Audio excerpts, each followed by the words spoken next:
नमस्कार दोस्तों, स्वागत है आपका YouTube चैनल दिव्या सागर पर। दोस्तों, आज मैं आपको नारद मुनि और विष्णु जी की कथा सुनाने वाली हूँ। श्री नारद बड़े ही तपस्वी और ज्ञानी ऋषि हुआ करते थे, जिनके ज्ञान और तप की माता पार्वती भी प्रशंसक थी। एक दिन माता पार्वती भगवान शिव से नारद मुनि के ज्ञान की तारीफ करने लगी। भगवान शिव ने पार्वती जी को बताया कि नारद बड़े ही ज्ञानी हैं, लेकिन किसी भी चीज का अहंकार अच्छा नहीं होता। एक बार नारद को इसी अहंकार के कारण बंदर बनना पड़ा था।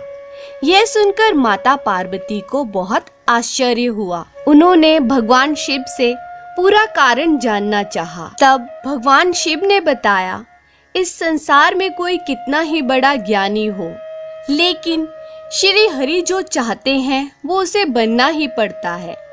नारद को एक बार अपने इसी तप और बुद्धि का अहंकार हो गया था, इसलिए नारद को सबक सिखाने के लिए श्री विष्णु को एक युक्ति सूझी।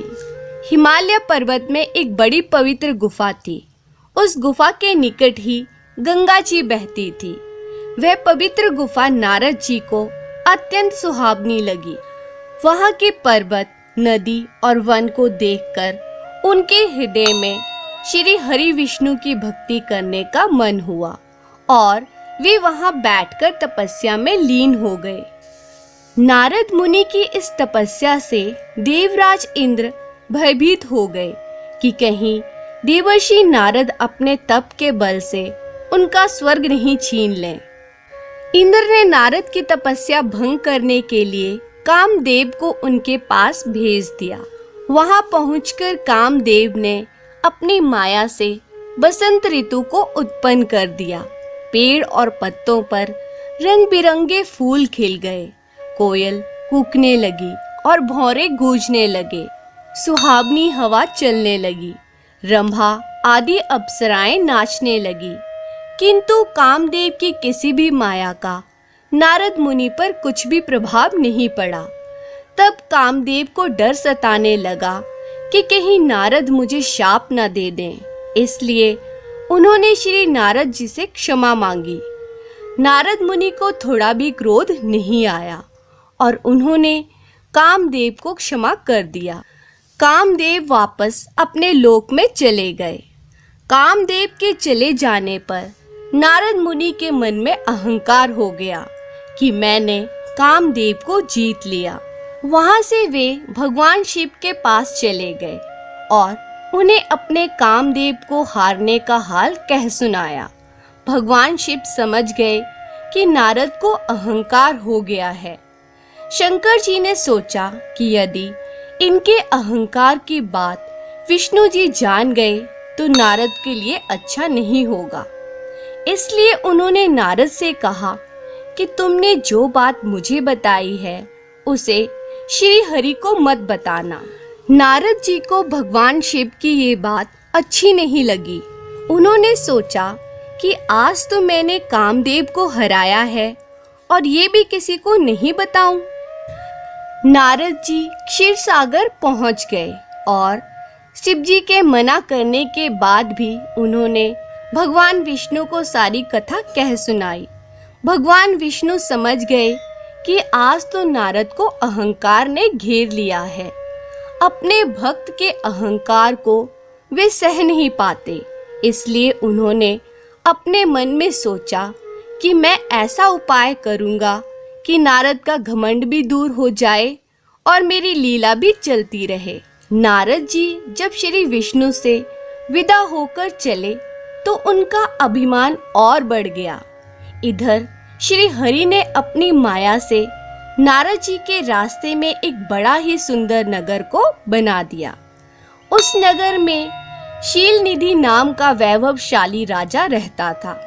उस राजा की विश्वमोहिनी नाम की बहुत ही सुंदर बेटी थी, जिसके रूप को देखकर लक्ष्मी भी मोहित हो जाए।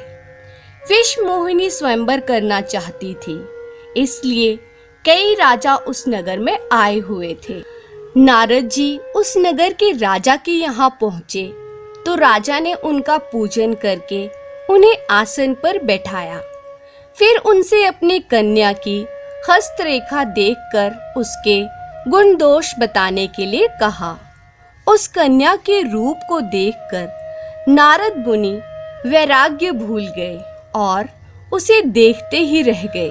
उस कन्या के हाथ की रेखा बता रही थी कि उसके साथ जो विवाह करेगा वह अमर हो जाएगा, उसे संसार में कोई भी जीत नहीं सकेगा और संसार के समस्त जीव उसकी सेवा करेंगे।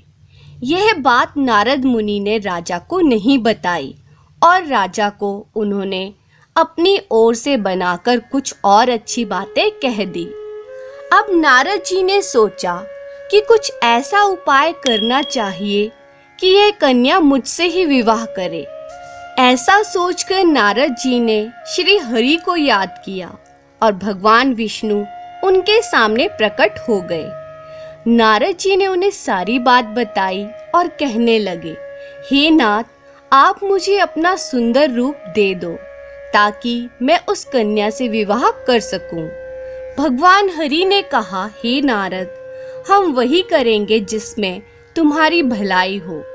यह सारी विष्णु जी की ही माया थी। विष्णु जी ने अपनी माया से नारद जी को बंदर का रूप दे दिया। नारद जी को यह बात समझ में नहीं आई। वो समझे कि मैं बहुत सुंदर लग रहा हूँ। वहां पर छिपे हुए शिव जी के 2 गणों ने भी इस घटना को देख लिया।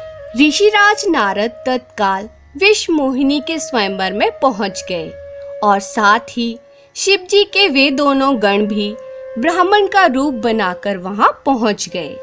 वे दोनों गण नारद जी को सुनाकर कहने लगे कि भगवान ने इन्हें कितना सुंदर रूप दिया है कि राजकुमारी सिर्फ इन पर ही रिझेगी।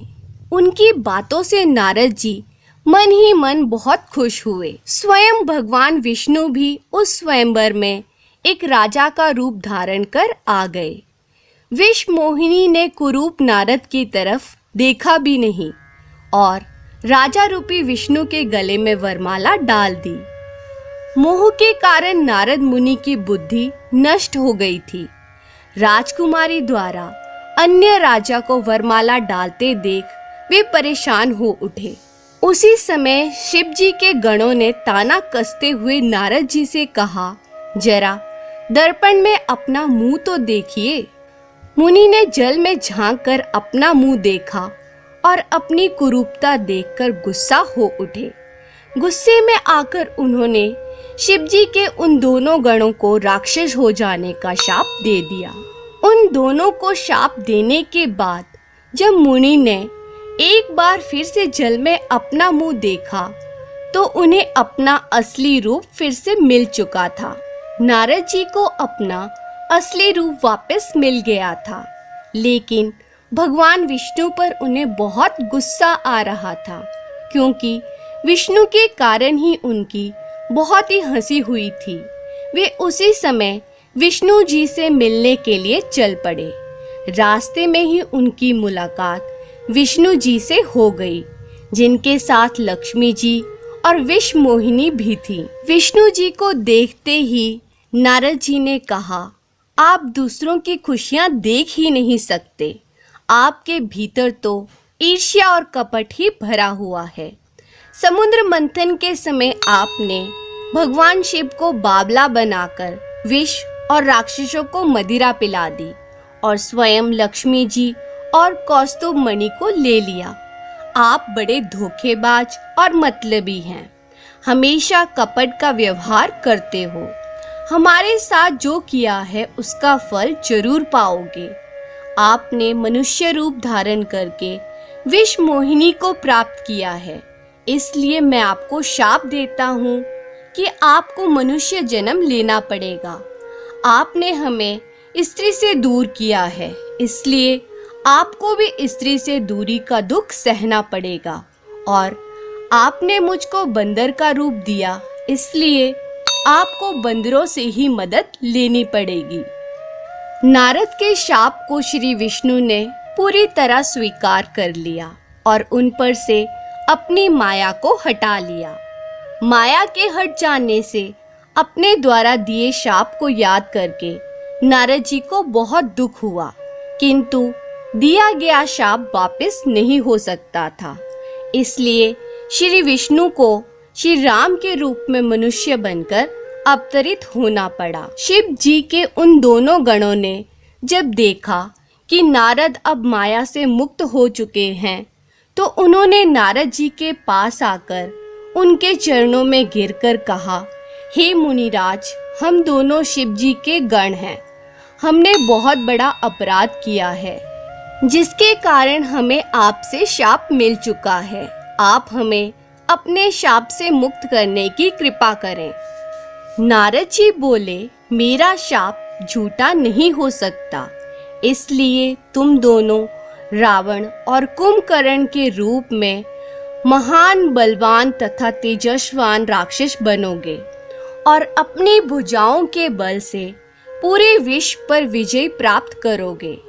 उसी समय भगवान विष्णु राम के रूप में मनुष्य शरीर धारण करेंगे। युद्ध में तुम दोनों उनके हाथों से मारे जाओगे और तुम्हारी मुक्ति हो जाएगी। जय श्री राम।